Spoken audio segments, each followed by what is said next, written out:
ಸುವರು ಪೂರ್ವದಲ್ಲಿ ಚಂದ್ರಾರ್ಕರತಿ ಶಾಂತ ಸ್ವರೂಪನಾಮದಿ ಎರಡೆರಡು ಮನುಕಲ್ಪ ಶ್ರವಣವಗೈದು ಮನುಕಲ್ಪ ವರತಪೋಬಲದಿಂದಲರ್ವಾಕ್ಕೀರಗಳಾಗಿರೈದು ಸಾವಿರ ವರುಷ ದುಃಖವ ನೀಗಿ ಕಾಂಬರು ಬಿಂಬರೂಪವನು.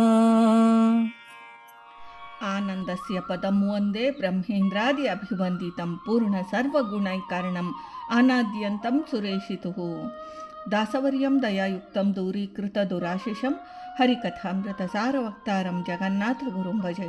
ಶ್ರೀ ಹರಿಕಥಾಮೃತ ಸಾರ ಕಲ್ಪಸಾಧನಾ ಸಂಧಿ ಪದ್ಯ 44. ಕರೆಸುವರು ಪೂರ್ವದಲ್ಲಿ ಚಂದ್ರಾರ್ಕರತಿ ಶಾಂತ ಸ್ವರೂಪನಾಮದಿ ಎಂಬ ಈ ಪದ್ಯದಲ್ಲಿ ಶ್ರೀ ಜಗನ್ನಾಥದಾಸಾರ್ಯರು ಚಂದ್ರ ಮತ್ತು ಸೂರ್ಯರ ಕಲ್ಪಸಾಧನಾ ವಿವರಗಳನ್ನು ತಿಳಿಸ್ತಾರೆ. ಸೂರ್ಯ ಮತ್ತು ಚಂದ್ರ ಈರ್ವರ ಕಲ್ಪಸಾಧನಾವಧಿ 20 ಕಲ್ಪಗಳು, ಸಾಧನಾ ಪೂರ್ವ 10 ಕಲ್ಪಗಳು ಮತ್ತು ಸಾಧನೋತ್ತರ ಉಳಿದ 10 ಕಲ್ಪಗಳು. ಸೃಷ್ಟಿಗೆ ಬಂದಾರಭ್ಯ 10 ಕಲ್ಪಗಳು ಸಾಧನಾ ಪೂರ್ವ ಅವಧಿ. ನಂತರ ಸಾಧನೋತ್ತರವಾದ 10 ಕಲ್ಪಗಳ ಪೈಕಿ ಪೂರ್ವದಲ್ಲಿ 4 ಮನ್ವಂತರಗಳ ಕಾಲ ಎರಡೆರಡು ಅಂದರೆ 2x2 ಮನುಕಲ್ಪ ತಮಗಿಂತ ಉತ್ತಮರಾದ ಗರುಡ ಪದವಿಗೆ ಬರುವ ಯೋಗ್ಯರಾದ ಗುರುಗಳಲ್ಲಿ ಸಕಲ ಶಾಸ್ತ್ರಗಳನ್ನು ಅಧ್ಯಯನ ಮಾಡಿ ಶ್ರವಣಗೈದು.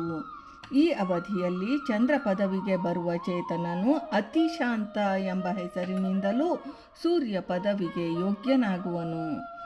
ಸ್ವರೂಪ ಎಂಬ ನಾಮದಿಂದಲೂ ಅತಿಶಾಂತ ಸ್ವರೂಪ ನಾಮದಿ 1 ಮನುಕಲ್ಪ ಕಾಲ ಉಗ್ರವಾದ ತಪಸ್ಸನ್ನು ಆಚರಿಸಿದರು.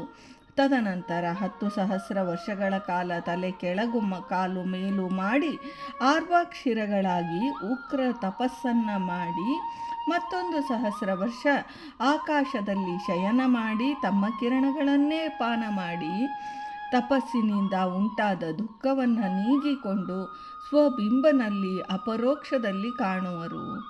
ಇದಕ್ಕೆ ಪ್ರಮಾಣ ಸುರೂಪ ಶಾಂತರೂಪಶ್ಚ ಮನ್ವಂತರ ಚತುಷ್ಟಯಂ ಅಶ್ವನ್ಮತ್ವಾಂ ಸುಮನಸೋ ಮನ್ವಂತರ ಮುಪಾಸತಾಂ ವರ್ಷಾಯುತ ಸಹಸ್ರೇಣ ತಪೋರ್ವಾಕ್ ಸಹಸಾ ಶಿರಸಾಕೃತಂ ಸದುಃಖೇನ ಸುಖಂ ತ್ಯಕ್ವಾ ಧರ್ಮೇಣಾಕಾಶಶಾಯನಾಂ ಪೀತ್ವಾ ಮರೀಚಯೋ ವರ್ಷ ಸಹಸ್ರಮತಿಸಾದರಂ ಅನುವ್ಯಾಖ್ಯಾನ ಪ್ರಮಾಣ ವಾಕ್ಯವಿದು ಎಂದು ಶ್ರೀ ಜಗನ್ನಾಥದಾಸಾರ್ಯರು ಈ ಪದ್ಯದಲ್ಲಿ ಹೇಳಿದ್ದಾರೆ.